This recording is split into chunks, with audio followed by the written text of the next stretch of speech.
I'm going to talk about two things with you all today. First, I'll reintroduce you to something that is about 570 years old. And by reintroduce, I mean I hopefully make you appreciate it a little more. Fonts. I'll outline the gravity of the humble font and what it means for the means of communication that you and me do every day. As a visual communicator, my experience tells me that today, in this age, it is far more important to pay attention to fonts than it has ever been before. We are the biggest consumers of fonts. If you actually look around you, everywhere you look, there are fonts. Be it WhatsApp communications, be it Signal or Discord that the kids use, be it these posters on the walls, or your newspaper, or packaging of the products that you buy at the supermarket, they all use fonts. Some of these fonts do a great job, some not so good, and some are really miserable at doing what they're supposed to do, getting the message across. So the question is, what's the big fonting deal? Well, today more than ever, considering the amount of data that is thrown at us, given this age that we are connected with this device called the cell phone, which is in everyone's hand, every other second you're bombarded with information. And as this sense of urgency in sending the message across to people increases day by day, there is no way that you can run away from fonts, because fonts are used to get the message across to you. So what do fonts actually do? Have you ever thought about that? It's not just about writing the words or your sentence or your thoughts down, but what do they actually do for your message? Well, for beginners, they present your brand with a certain mood. They represent a service and the people behind it, and they paint a mood with the message that comes along with it. Does anyone know who the CEO of Honda or Yahoo is? Do you really care who the chairperson of General Mills is? No, you don't. What fonts do over here is they represent these brands with a certain promise, a certain commitment, and a certain reassurance to each one of us of what these brands are doing for us. So why should you really worry about fonts is the big question over here. It's not just about bold or italics or underlining or changing color of the font. For beginners, fonts have 30 anatomical parts. I'm really not kidding, this is a fact. And as if that was not enough, fonts can either save you a lot of money or get you in really, really big trouble. Let me share two stories with you.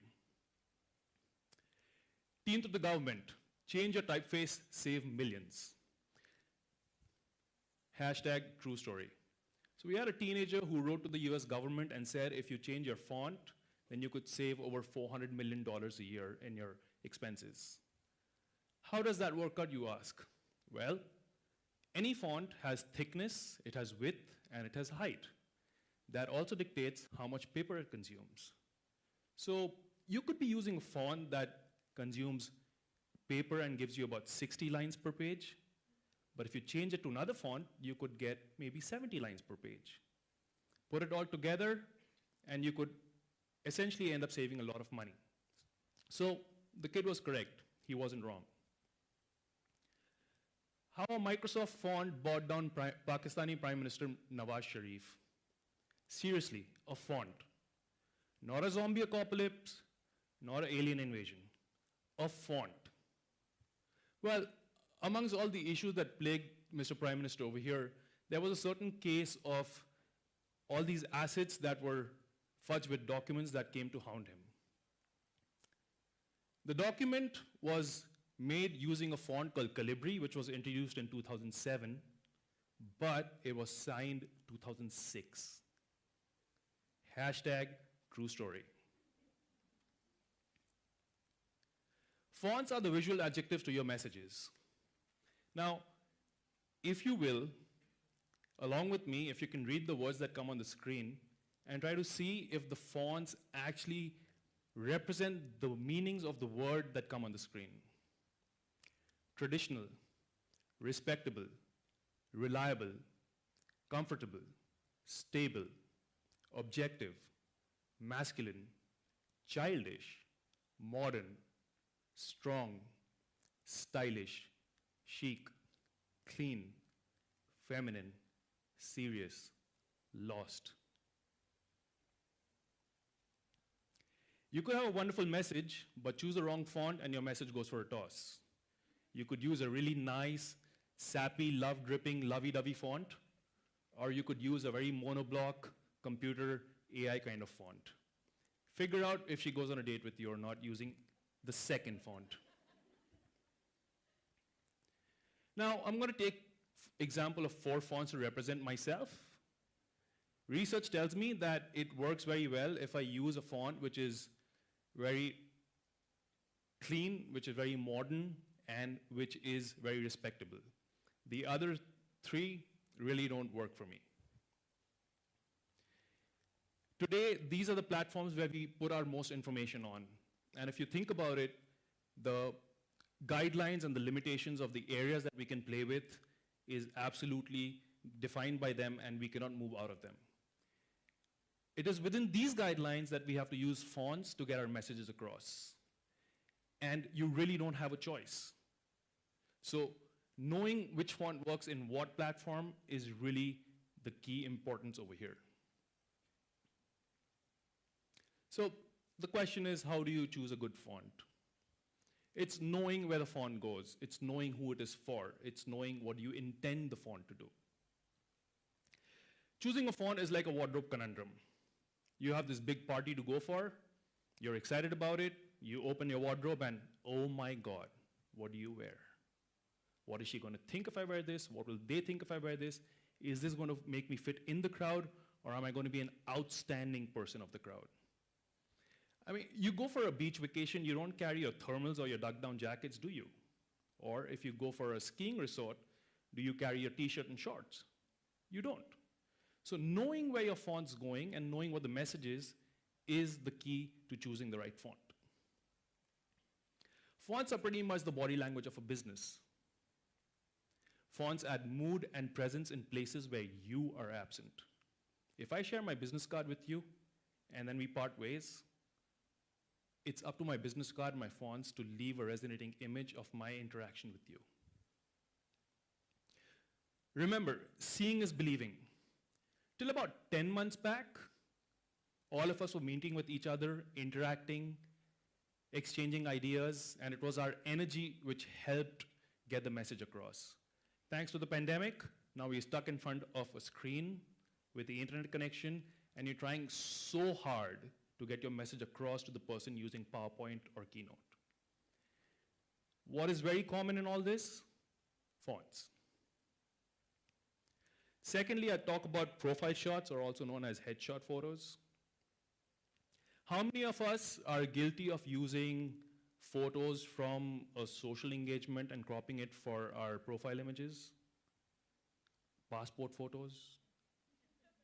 I know a lot of people in the back bench would be taking selfies, the duck face. Well, we all do that, let's face it. A headshot is actually a very specific kind of photograph that focuses to bring out the best of you in front of everyone else. And it's not only used by CEOs and thought leaders, but today, given the way things are moving up fast online, it's also used by every other person to present their best self forward. Why does it matter? Because we make snap judgments of people based on their appearances. You, me, all of us, you look at photos, you make a judgment. You can't run away from it. So therefore, it matters. For today's event, who are you going to trust?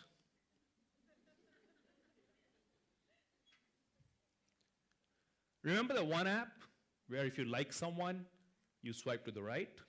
If you liked them really, really a lot, you swiped up. And if you were like, ugh, you swiped to the left. So let me give you another example over here. 37-year-old company, major player in East and Northeast India, produces 350 plus tons of paper products each month. This guy is going to run the business. Actually, he is running the business. Who do you trust? True stories, both photos taken from their LinkedIn profiles. Same person though, by the way. Or a 24-year-old company is into investment in stocks and handles a portfolio of $250 million plus, selective clients in about 3 continents. Am I going to trust one person on the screen with my money?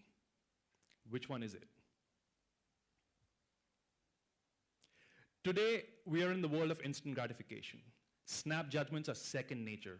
And we are all guilty of this because we all know this is how we express ourselves online. Or this. With these little bits of information, I urge you to be very, very careful and to be very, very wise when you choose fonts for your presentations. And think twice before you put up a photograph on social media. Because remember that saying over there, the internet never forgets. Far deeper significance than you realize your profile image has. And as my favorite fictitious character in the world ever said, may you live long and prosper. Thank you.